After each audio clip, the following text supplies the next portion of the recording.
Good morning po sa inyong lahat dyan. Unang-una yung magkapasalamat muna tayo sa ating mga subscriber. 510 subscriber na po tayo, mahigit. Kaya nagpapasalamat po ako sa lahat ng mga sumusuporta sa ating mga bagong upload, sa mga nanonood dyan. Maraming salamat po sa inyong lahat. Ayan, shoutout muna natin si Daisy Lynn. Yan, Daisy Lynn. Kaya Ate Pemix Vlog, kay 4G Adventure, yan, kay Kasubok Fishing TV, at sa lahat ng mga tumulong sa akin yan na magkaroon ng mga bagong kaibigan. Pero meron po tayong pag-uusapan mga guys. Meron po tayong napaka-importante pag-uusapan para po sa ating mga kasamahan na mga nagla-live streaming, di ba? Mga naglalapagan, didikitan. Kasi meron pa pong hindi pa nakakaalam tungkol dito. Yan.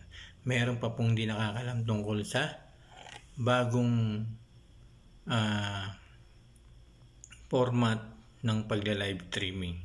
Meron kasing tinatawag mga guys na vertical at horizontal. Yan, yung may pagkakaiba po kasi yan, yung horizontal at ang vertical. Yung vertical, pag nag-live po tayo, ay patayo po yan. Patayo pag vertical.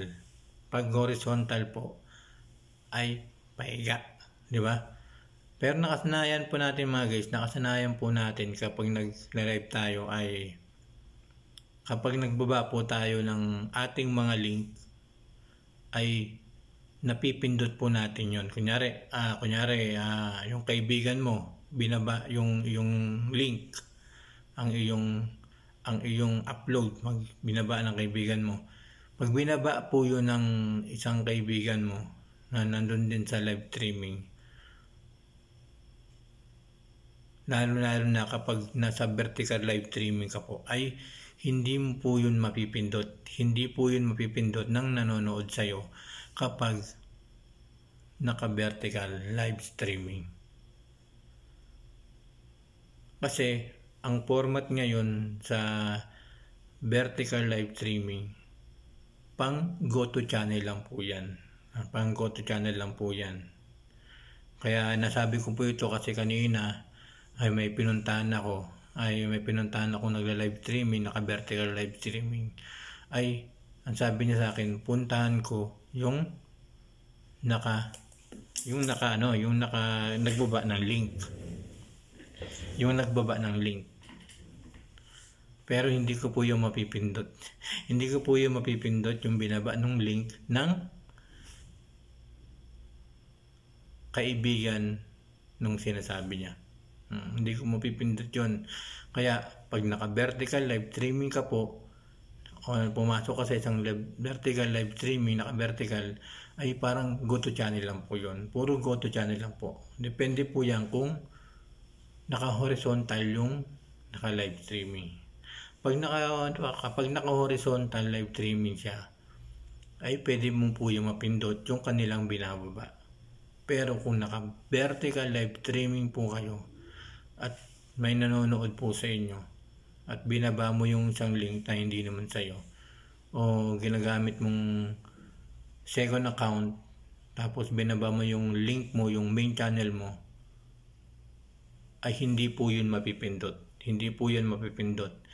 Automatic mag-go to channel po yun. Go to channel lang. Kaya napakalaki ng pagkakaiba ng horizontal live streaming at vertical live streaming. Kasi kapag sa horizontal, alam niyo po ba yung horizontal? Yung pahalang. Pag pahalang po yan mga guys, ay pwede nyong ibaba kahit anong link pa yan. Kahit kaninong link pa yan, ibaba ninyo, ay talagang mapipindot nyo po yan. Pero kung yung gamit nyo ay vertical live streaming, lalo na bagong format ni YouTube kapag mag-live streaming, ay hindi nyo po mapipindot yan. Hindi nyo po mapipindot yung mga nagbababa ng Hindi nyo po mapipindot yan. Ang mag-ano nyan, yung go to channel lang po kayo palagi. Kaya sa mga, para po to sa mga nagla-live streaming, yan, sana po ay nanonood po kayo. Sana po ay nanonood po kayo sa ating ginagawang video na to. Para malaman po ninyo yung vertical, yung pagkakaiba ng horizontal at vertical. Di ba? Kasi pag vertical ang ginagamit natin, vertical live stream ang ginagamit ninyo, ay hindi nga po pwede mapindot yung link. Yan. Pag vertical live streaming, go to channel lang. Napakadali. Yeah. Go to channel lang kapag vertical live streaming. Kung nakapahalang kayo o horizontal live streaming, kahit anong ibaba ninyo, kahit second account ninyo ipasok nyo, kahit na alagad ninyo ipasok nyo, na nagbaba kayo ng link, hindi po yan mapipindot. Pero kung naka-horizontal kayo, live streaming, kahit magbaba kayo ng maraming link, o pasok nyo yung mga second account nyo, ibaba ninyo yung main account, yung video ng main channel niyo, ay pwedeng mapindot. Pero kung vertical live streaming, napakaganda ng kung vertical live streaming ang inyong mga ginagamit, dadami ang views nyo, dadami ang viewer nyo sa vertical live streaming, kasi yan po yung nire-recommend ni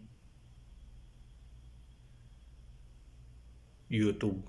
Yan po yung nire-recommend ni YouTube para maging legit ang lahat, di ba? Para pag vertical live streaming, go to channel ng go to channel. Puro legit yung puro main channel yung mga pumapasok. Di ba? Kaya ginawa ko tong video na to mga guys, kasi hindi naman kasi alam ng isang host kung ano yung ginagawa ng nanonood sa iyo. Yung ginagawa ng nanonood sa iyo, di ba? Tapos paulit-ulit siyempre tatanong, pakipunta naman po yung binaba kong link kapag gamit ay ang vertical live streaming. Pag binaba ng isang tao yung link ng main channel niya, tapos yung gamit niya ay second account, ang mapupunta niya po yung gamit na second account, hindi po yung main channel. Kasi yan po yung pagkakaiba ng vertical live streaming sa horizontal live streaming. Kaya pag gamit mo ang vertical live streaming, kaya po nanonood o mga naglalapagan po dyan, o yung mga YouTuber po dyan na nag-live streaming, kapag gamit nyo po ang vertical live streaming, puro go to channel lang po yan. Puro go to channel. Bawal po ang magbaba ng link dyan na gamit ang second account.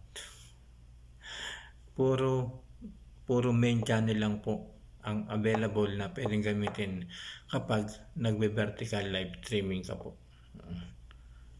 Bawal po yung papasok yung second account, yung third account, pangapat na account, tapos magbababa ng link ng main channel mo, ay hindi po yan ma-accept. Hindi po yan mapipindot.